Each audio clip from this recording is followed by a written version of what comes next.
বিসমিল্লাহির রহমানির রহিম। আসসালামু আলাইকুম। হ্যালো গাইস, কিচেন হাউজে আপনাদের সবাইকে স্বাগতম। আশা করি আপনারাও ভালো আছেন। আল্লাহর রহমতে আমিও ভালো। আমি চিকেন সবজি রান্না করব, এই জন্য আপনার সাথে শেয়ার করলাম। এখানে আমি 5 মিশালি সবজি নিয়েছি। মাংসটাকে আমি ধুয়ে পরিষ্কার করে নিয়ে রান্না করার জন্য এখানে মশলা নিয়েছি।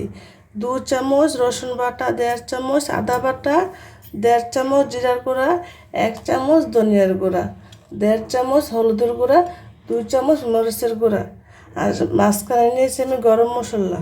রান্না করার জন্য আমি একটা পাতিলাতে পরিমাণ মতো সয়াবিন তেল দিয়েছি। এখন আমি পেঁয়াজ কুচি দিয়ে দিব। পেঁয়াজ ভাজা হয়ে গেছে, এখন আমি এর মধ্যে সামান্য একটু পানি অ্যাড করে দেবো। এখানে পানি অ্যাড করা হয়েছে কারণ মশলা দিলে পুড়ে না যায়। এখন আমি সব মশলা দিয়ে দিলাম একসাথে। লবণ দিয়ে দিলাম পরিমাণ মতো। এখন দিয়ে দিব কেটে রাখা কাঁচামরিচ দিয়ে আমি মশলাটাকে 10 মিনিট কষিয়ে নেব। কষানো হয়ে গেছে, এখন আমি কেটে রাখা মুরগি দিয়ে দেব। মুরগির মাংসটাকে আমি দিয়ে দিলাম, দিয়ে আমি 20 মিনিটের মধ্যে মুরগির মাংসটাকে কষিয়ে নেব। মুরগির মাংস কষানো হয়ে গেছে, এখন আমি সবজিগুলো দিয়ে দিলাম।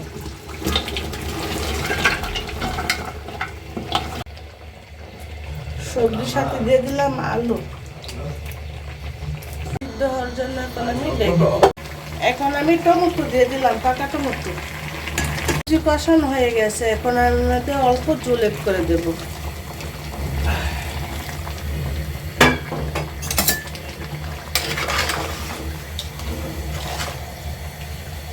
জল অ্যাড করা হয়ে গেছে, এখন আমি ডেকে দিলাম।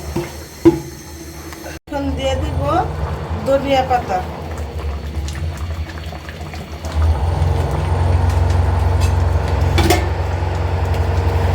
ধনিয়া পাতা দিয়ে সবজির সাথে ভালো করে মিশিয়ে নেব আমি।